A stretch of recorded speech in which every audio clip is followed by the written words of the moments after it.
masan ka YouTube channel ay nagagpia so piula na ako na bon sawin salam kan bol kiribin he dunia chomcha ga kheulim diwa kalungyal khat nel cha khat ka se do nomzia je chomcha kan sim hin ra ge lew han koi macha hi zela umno ki umpon zela ka umno metia se yang koi ma umpon ten tene zela azi uma anu apa uma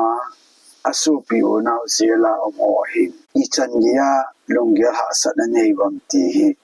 igel pi onga en azingai ta achangai ta da tha wangsi ji hama zela omo hi eho zela I nom lo bangwa hi ama ho nom lo wa hi hin gamlanam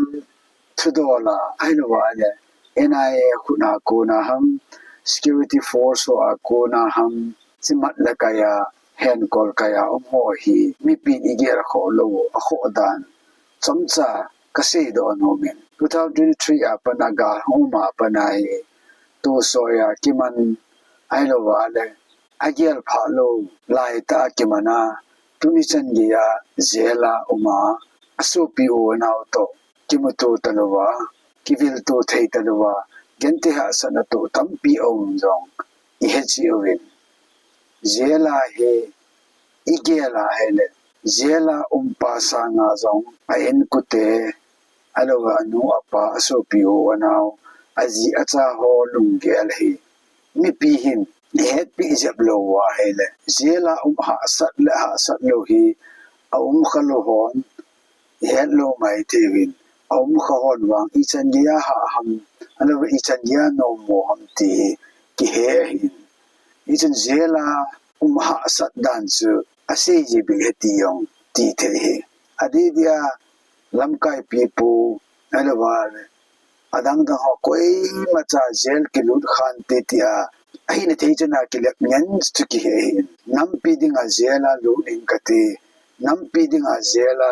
ka de ting ap cha jong ki lo wa hin ki lut kha khan ti tia hi longel ne chi hin chi ki lut kha khan ti tia longel ne ho di hin alu ho hi zela mo lo hi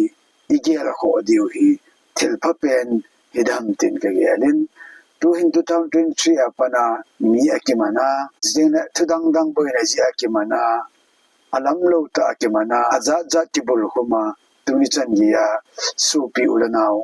hundo thailuwa asupi onao genthei ta tampi imovin even aleta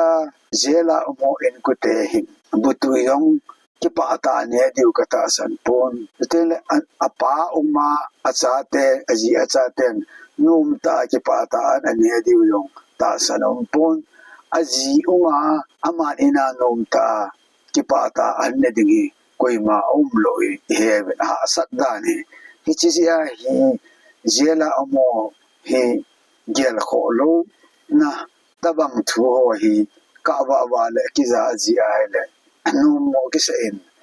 mi pi di gel ko di ba di khatsu ama ho hi ama ho nu ma lu jong ai pu wen gamnam thudol ji a kimana kaya o mai ji o hen thildang lang sum na pai don la ka he hin ain la mi pi hin thildang dang ki don no sa na chi jela ho ama ho di ngai sum na pai don ho ma agan na thei chana la do ding hi thil phadam ti jong ka gelin namdang za dang lo te ong iga avena le alut khat alo zela lut khat ama hele ama ho lozer ho ti dam ki tho ho mu wa eti agan na thi chana he la do ding ti a he agun wa la do jing ji hin eho a hi angai de tabang ngai tu lang chu yum lo ham ka se ki lo le hitabang lang ngai tu loyong chu yum diu ta sanomin nan la tuni chan ye ya ama jong ki tha do tai ama chun ina tai ti thu yong ki zalowa akiman jo si hen de na zinga hetia la do mo zinga koiwa na sa lo ama ho gente to no het pi do nam pin hetia koi jing wi na le lung na o min sumi te dinga jong ichan jam khana thasit na le ka na alwa le ถ้าสินั่นแหละลุงทัดมอนอันนี้ดิวยองตาสนมินนี่จนลำกายหอนดังจงอัตปีนายอันละโหเจลายุ่มนมโลบังวะฮีอามาหอยงเจลาอุ้มนมโลวะฮีจนอามาหอยอีเกียร์ขอดิวอ่างไงตีฮีก็เสียดอนอมเฮร้อยขัดดิงาสมมติดันดนะนี่อันนี้อันนุบามันสางาฮีที่เจลาโมดิงารองฮีไปสากิดงเฮนลังลาโดนเทดินมุดฮีเอามาอย่างเลยน้ำปินเยลาลาโดดฮีพัดามตีอย่างฮีเยลาขัดอินนี่จนเจลาดุดขลอตุดีมันเฮโลดิวฮินเจลาดุดขหอนอาดานโอฮีอารมณ์เลยมีปีอินลังกิงไอดานอิจากิงไอดานปาฮีอิจีเฮ็ดปีขาโลวาเฮเลอันรูดมาho an nante ti ana sa lo wa ko ite e pun isun e ho long khatta sa zel lut no yum po we tabang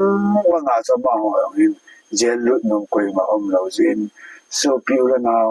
nu now sa pang chan ye hen lang lam kai ho chan ye yong le